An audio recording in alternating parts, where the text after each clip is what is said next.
Yo, what's going on, Dragon Ballers? Welcome back to another deck profile. Today, I'm going to be sharing with you guys my set 15 blue Kale build.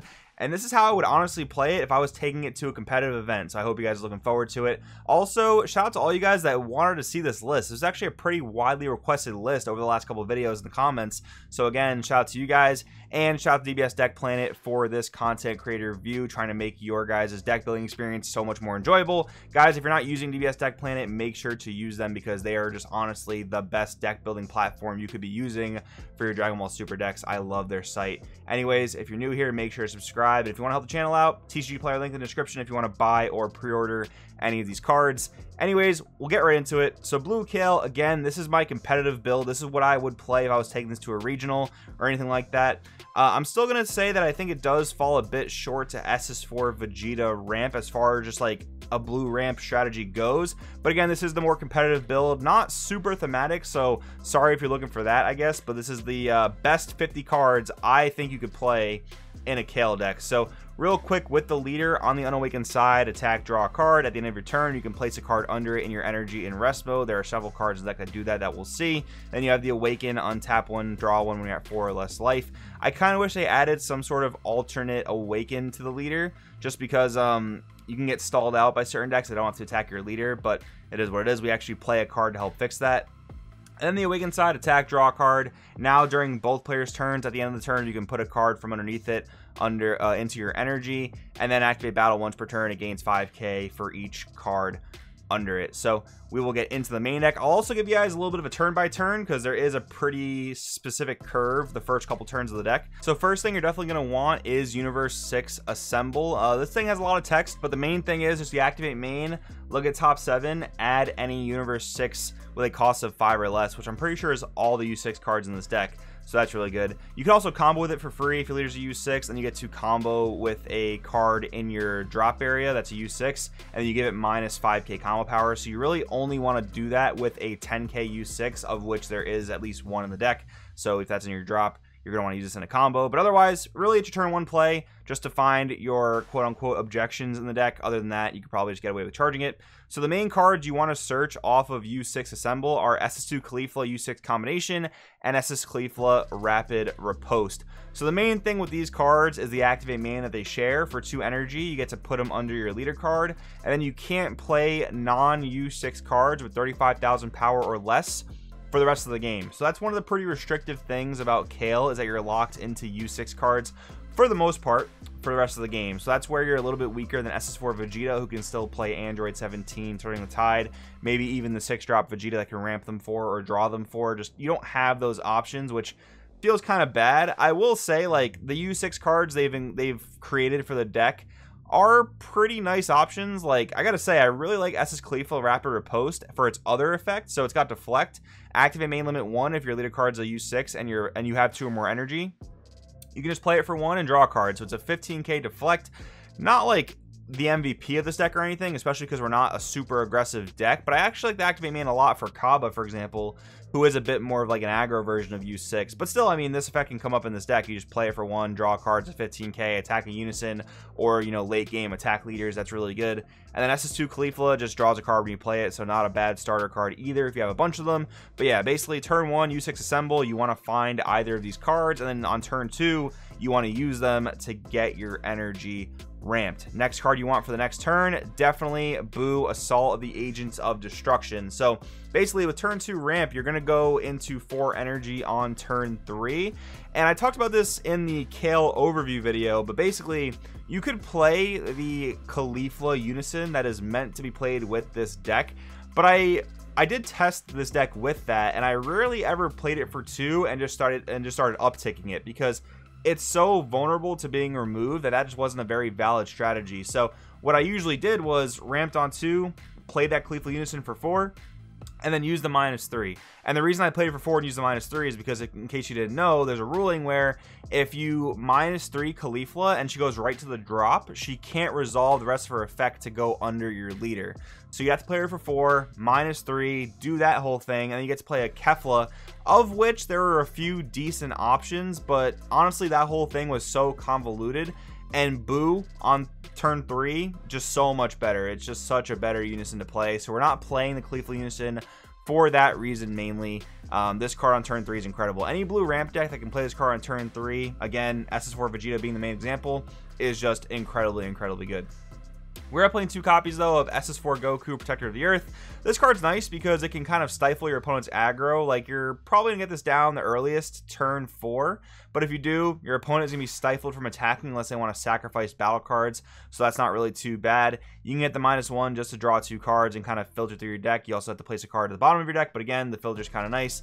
The -2 is okay. You can bounce your opponent's board, ignoring barrier, back to their hand, but again, we can't play Android 17 turning the tide, so it's not as busted of a combo where, like, in an Android 17 turning the tide deck, for example, like SS4 Vegeta, you could play this -2, put all their battle cards back into their hand, and then wipe all those battle cards the next turn with tide. That's an option that you have that you don't really have in this deck, but still, it's a good unison just in case you need to stifle your opponent's aggression on a turn 4. Of course, playing 4 copies of Godsling Technique Trunks, you just pretty much have to play it in a blue deck. Super good. We're also playing Baby Hatch, so this is like the one card, or I mean, I guess any SCR technically, are the cards that you're not restricted from playing due to the Caulifla's restrictions. So, of course, we do play the Baby Hatch. I mean, if you're playing on a budget, you can definitely go with like a Heroine's Lineage. If you just happen to have it, you can go with Space Time Unraveler. If you don't want to just specifically buy the most expensive blue SCR, those are options that you guys have. And we are playing 4 copies of Goku Saiyan Instincts. So, for a few reasons, we're playing this card, because Cell Surge can be tough. You know, SS4 Vegeta, that's one of the upsides of playing this deck, is that SS4 Vegeta can't play non-blue cards, and we can. So, we have that minor help against a deck like Cell Surge, or something that's stalling us out and trying to play hand control. And besides that, I mean, we're playing a ramp deck, so there are going to be tons of times where we have excess energy that we want to basically be able to use and get some additional card draw, so that's pretty solid. We'll get through the rest of the deck, guys, but real quick, a word from today's video sponsor. Dragon Ballers, real quick before we get into today's video, just want to share something with you guys that I am very excited about. PPG is going to be hosting the Pro Support TCG weekend in Dallas, Texas, the weekend of November 6th. It's going to be a giant TCG convention weekend hosting all your favorite games, obviously Dragon Ball Super, Digimon, Pokemon, Magic the Gathering, and more. Tournaments for all those. I'm actually going to be there commentating the Dragon Ball Super side of things, the main event on Saturday, the side events on Sunday. I absolutely cannot wait. And if you guys missed out on Gen Con or heard me talk about how much fun that was, you're 110% gonna want to be at the Pro Support TCG weekend. The other great thing too is it's just 2 weeks before Nationals, the biggest Dragon Ball Super tournament of the year, so you can get some invaluable practice there. But besides that, it's a convention. It's gonna be so much fun, especially for those of you guys like me that just absolutely love trading card games. Definitely check it out. The link to sign up will be in the description. I really hope to see you guys there. Now let's get into the video. Alright guys, really hope to see you at the Pro Support TCG weekend. Let's get back into the deck profile. So the next card we're playing, 3 copies of Kale Rampaging Demon. This card is the absolute MVP of the deck. Basically, you want to be playing it for 7 energy so you can totally board wipe your opponent, and then it also gains dual attack and barrier on top of its double strike 30k. It's also a deflect bomb, which is insane. You can play it for 5. It can help accelerate your ramp, and it can remove some battle cards, but realistically, I mostly just find myself wanting to play this on 7. I don't really want to play this on 5. If I want to continue to ramp on 5, I'll use another copy of one of the Cauliflas, or I'm setting up like a Buu Unison or SS4 Goku, or using Saiyan Instincts to help get me to that turn 7, or 7 energy rather, because you'll get 7 energy earlier than turn 7. Probably turn 5 is like when you can play this card at the earliest if you're going to ramp a bunch of times. But yeah, this card, absolutely incredible. I love the protection because like it's really strong against the Buu Unison. It's really strong against like Power of the Super Saiyan, for example. It's just super good.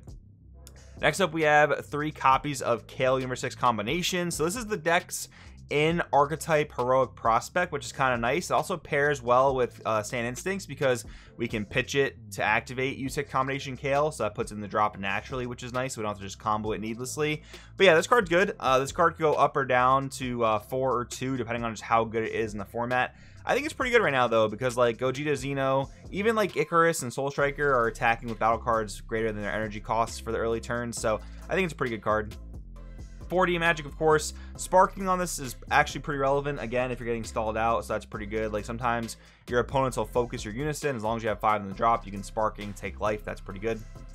playing 3 copies of a Sister's Determination. So this is the problem with this card. We're still not going to know exactly how powerful this card is until the FAQ for set 15 comes out. And the reason is this card is either almost like a baby hatch, or it's just a worse violent raise. So the way it's worded, it either tells your opponent, okay, you get 1 more attack for the turn, and it has to be with a battle card or unison card 20k or greater, or it just says you only get 1 more attack with battle cards, unison cards 20k or greater, and anything below that is still free to attack. I know that the judge community is still debating this card.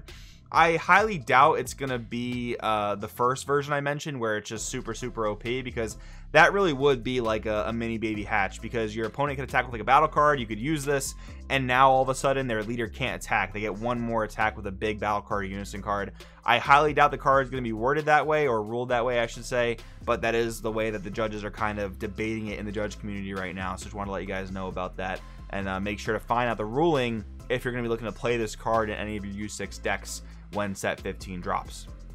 Next up though, 2 Chilled's Army Reinforcements. Again, getting Awakened, very important. You are going to be playing a deck that has a lot of excess energy though, so you could even cast this for 2 in a late game scenario if you wanted to. 4 Vegeta Discipline Warrior. So the super combo thing in this deck is a little bit rough, because again, getting stalled out is very annoying, but without like the ability to play the Bojack Brigade engine, the Zeno Edge of Space super combo doesn't seem all that great. Like, theoretically, you could pick up Cauliflas, but you play 8 in the deck already with 4 ways to search them, so I don't think you really need to be picking up Cauliflas just to ramp more. And you could, like, for example, play Zamasu super combo, but I think you want to have the draw power if you are playing against a deck that's aggressive. For example, I could see a 2-2 split possibly, maybe 4 Vegeta and 2 Vegeta and 2 Zamasu. I think that could possibly work as well. We're also playing 2 copies of Tragedy Overground, and you're just going to cast this thing for 9. If you get to that point in the game, you're just going to cast it for 9. It can definitely turn the tide, no pun intended, against a lot of these decks. And then finally, we're playing 2 copies of Result of Training, throwing it back to set 1. Again, I've said it many times, getting stalled is very annoying. So being able to resolve Result of Training, just to get your leader flipped over, make yourself 15k. Now it doesn't really matter if you're at higher than 4 life, because you can still put pressure on your opponent. But anyways, guys, that's the profile. Hope you enjoyed it. Let me know in the comments below what you think, maybe what you would change, and I'll see you guys next time.